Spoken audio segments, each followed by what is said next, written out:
if they work in a decentralized operations framework.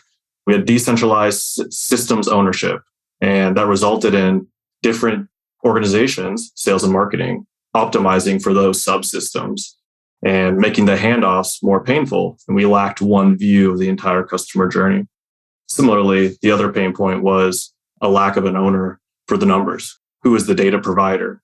And I think where revenue ops becomes really valuable is when they provide unbiased data analysis. And so now that we have a seat at the table directly to the CRO, rather than reporting into respective sales or marketing leaders, we can objectively assess how the business is doing in sales and marketing and push back on them in a healthy manner.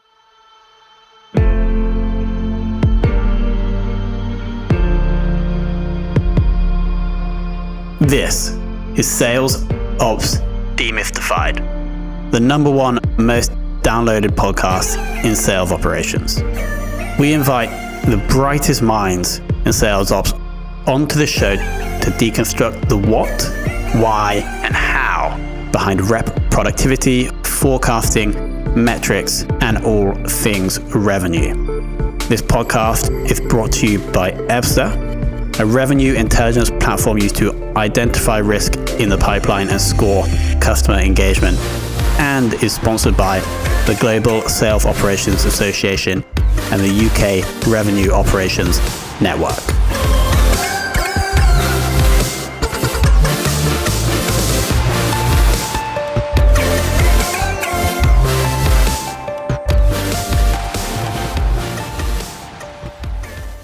Hello and welcome to another very special episode of the Sales Ops Demystified podcast. Today we're joined by Aaron Lee, who is the Director of Revenue Operations at Rev.com. Aaron, welcome to the show. Thanks, Tom. Happy to be here.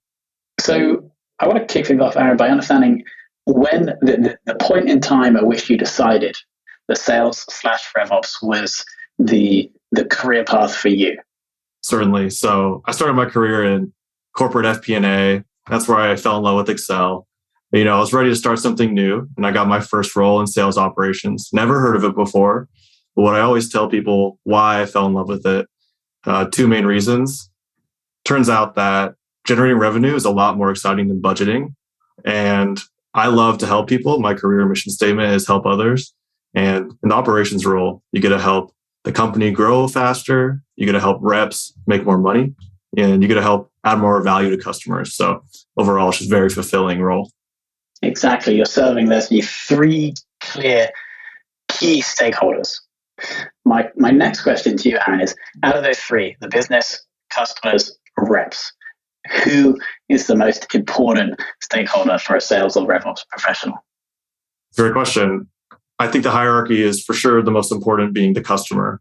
You have to add value to the customer or there will be no business. You have to add value to the business or there will be no reps. And you have to add value to the reps or there will be no sales. Makes sense, because the customer ultimately is paying the bills. Exactly. Finding a way to add value to customers in a scalable way is the most important part of a high-performing business. Sure. So now if we could zoom in a little bit to Rev.com, how many reps do we have? How many people in the revenue operations function? We have 35 sales reps right now, and my revenue ops team is really large. We have 10 total people. And the reason why that ratio might sound really bizarre to most people is because Rev has been historically a B2C company. And only just in the last couple of years have we tried to go out market and sell to businesses. So my revenue ops team also supports our self-service or B2C function as well as our B2B function. That makes sense. And because you joined as a sales operations manager and then now are running revenue operations, did Rev.com go through a transition from sales ops, marketing ops, support ops into one revenue operations team? If yes, when was that and why did that happen? Yep, we sure did. It happened a year ago.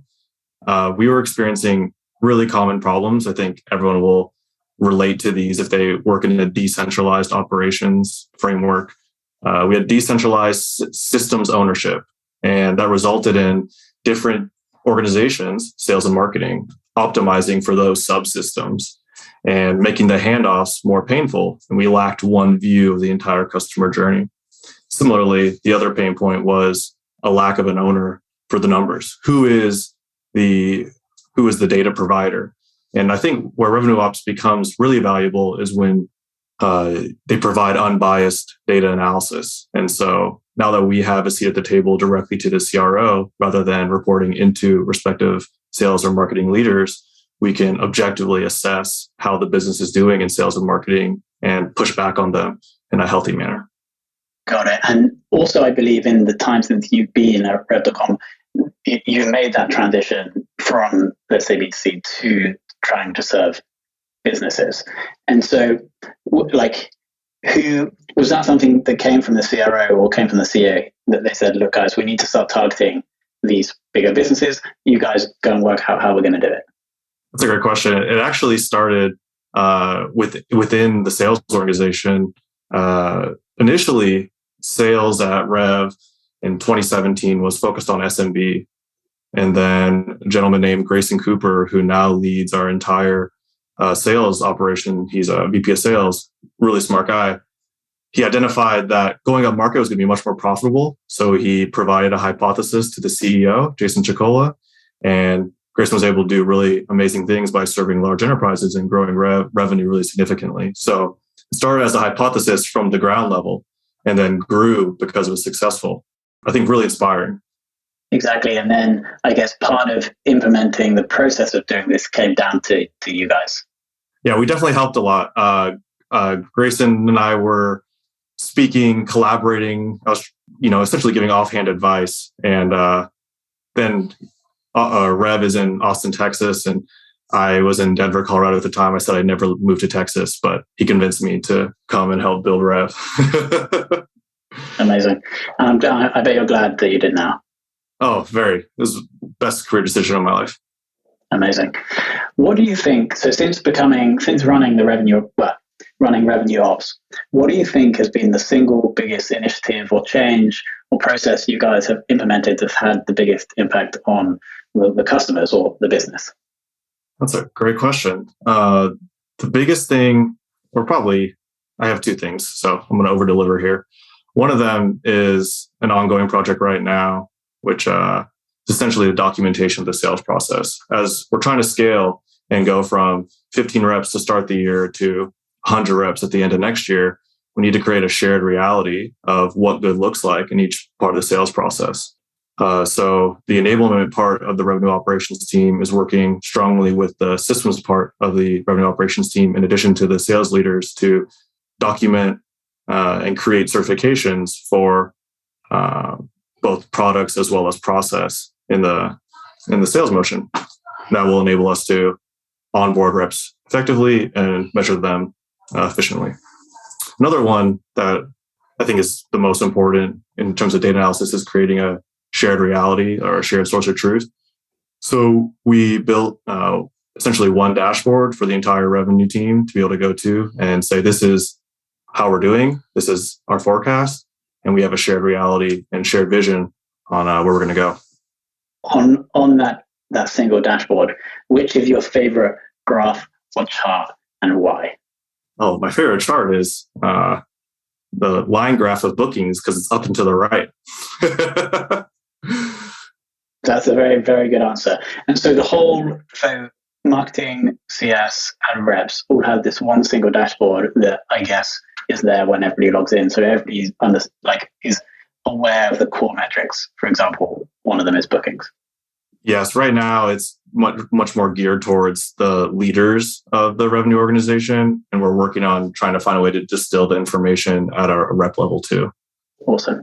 Incredible. I love I haven't heard this phrase before from a sales or else professional, but creating a shared reality for the revenue function, I think, is a really, really interesting concept and super important if you want everybody to be performing, but also working together effectively. So love that part. Alex, can you jump in and give us some more sales/Rev Ops insights, please? I'll do my best. Thanks, Tom. And thanks, Aaron. It was really interesting. And let's just start at the end, because that was a piece that really sort of interests me as well. So you talked about this this kind of shared source of truth, the one dashboard for all the revenue leaders, which I love based on a lot of the things you said, because keeping everyone not just technically working together, but all clearly driving to the same thing. So you're all on the same page, all seeing the same numbers, all aware of, I suppose, the pie everyone has to play. But then I love the bit you said, because there is a challenge, isn't it? How do you distill that information in a usable way to the reps? And I guess there's two, in my mind, there's two parts to it, but you may add to that or disagree. But I think one of them is how do you keep them in understanding where either the business is going as a whole or their department or whatever their world is.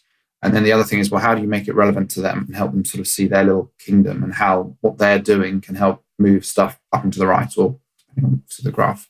But any thoughts on that? Because it's an eternally a sort of a challenge, I think, to make these usable insights that really work on the ground level, as aside from a pretty dash that no one ever touches. I think that's well said. I think I'll just expand on some of the things you're saying. I think one of the most valuable things you can do with this kind of report at the rep level is show how each individual is part of something greater than themselves. And if we're all rowing in the same direction, we're part of something greater than ourselves, we'll be able to achieve things that are greater than the sum of the parts. Yeah, 100%.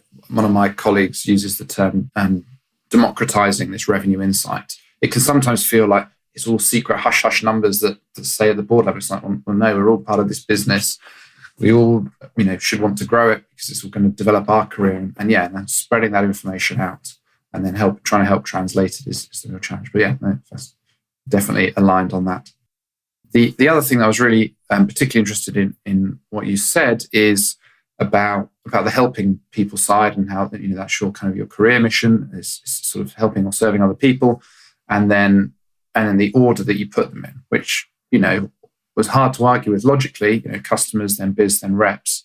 But interestingly, I think we get a lot. The role of sales operation. Your customers are, or the Rev Ops is the reps, and it may be a hard question to which there's no answer. But I don't know if you've thought about the order you gave and the implications it had.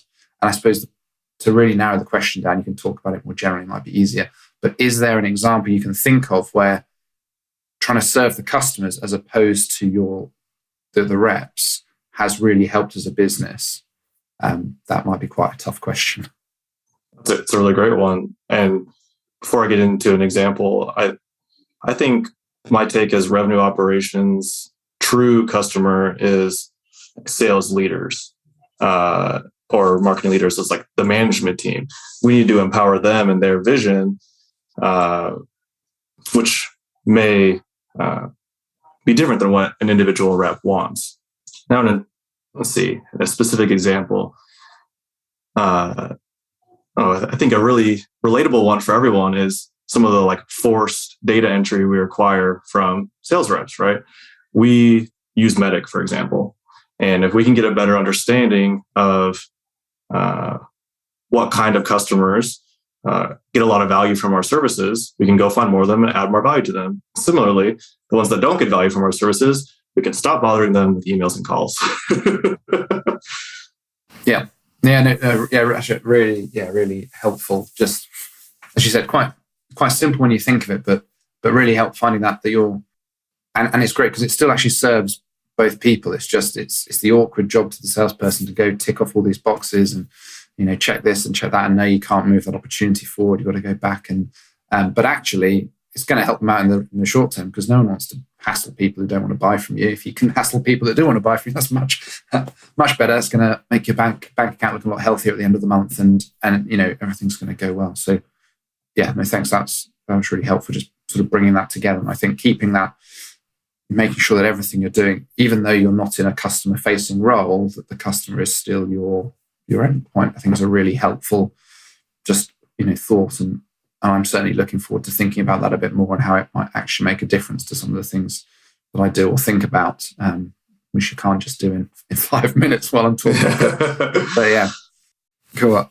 So then the other pieces you talked about, documenting the sales process and basically building out, sounds like quite a substantial kind of whole playbook and sort of education system with sort of tests and the whole thing built in. for sort of particularly geared around onboarding of reps. And just wondered if you had any things to share on some of the things you've learned in terms of doing that. I can start to grasp the magnitude of a project like that to be done well. So any advice and sort of hard-won learnings would be really helpful. Sure. So first, I'll say the enablement leader in my organization, Sarah Siski, is doing all the hard and amazing work here. So all credit to her. Some of the things she's done that I think has set her up for a lot of success include first getting alignment with the VP of sales, or starting at the head of the snake, and aligning on a shared reality of how important this is. I think in general, a pitfall in our type of work is adoption, whether it's sales leader adoption or actual rep adoption, and gathering buy-in from these different leaders earlier in the process before you start doing all the work is going to set you up for success when it comes to adoption. So I think she did a really great job there. And second is engaging in healthy conflict. In our role a lot, we have to hold other people accountable, and there's better and worse ways to do that, right? Something we talk about a lot on our team is it's a great day to be a great partner. Great partners are positive, solutions-oriented, collaborative. And when we are holding others accountable to outlining different parts of the process or helping us with these documents, making sure we're coming in with that kind of attitude and being great partners to our colleagues across the aisle. Thanks. Definitely a good and helpful message. And just a really must be a really interesting project. And kudos to, I think you said it was Sarah for all the work she's been doing there, and hopefully that goes really well. And and particularly with those ambitious scaling goals that you've got for the team. So it'll be exciting to see where it's got to in 18 months' time. Exactly. Creating a shared sales reality is what we're going to be calling this episode. But before we finish, Aaron, the most important question: who is the one person in the world of revenue operations that you would most like to take for lunch? Oh, wow. That's a great question. I'll do a quick plug and say my team is the best. I wouldn't be able to do anything without them. Outside of my team, I think someone doing really great things for the operations space is Sean Lane at Drift. He does another operations podcast. I think it's really great. Two very good answers. Yeah, I'm a fan of the Drift operations show. I think they possibly maybe have more downloads than us, but we're trying to get there. We're trying to beat them. Aaron, thank you so much for coming on. As I said, I loved the whole creating the shared reality for the sales team in terms of the process, but then also ideally on the data side as well. Loving the idea of the dashboard and the work that you're going to be doing to get more personalized data down to the reps as well. So thank you so much for coming on the show. Yeah, thanks for having me. I'm a big fan. I love talking about it. I love hearing you guys talk about it. So really appreciate it.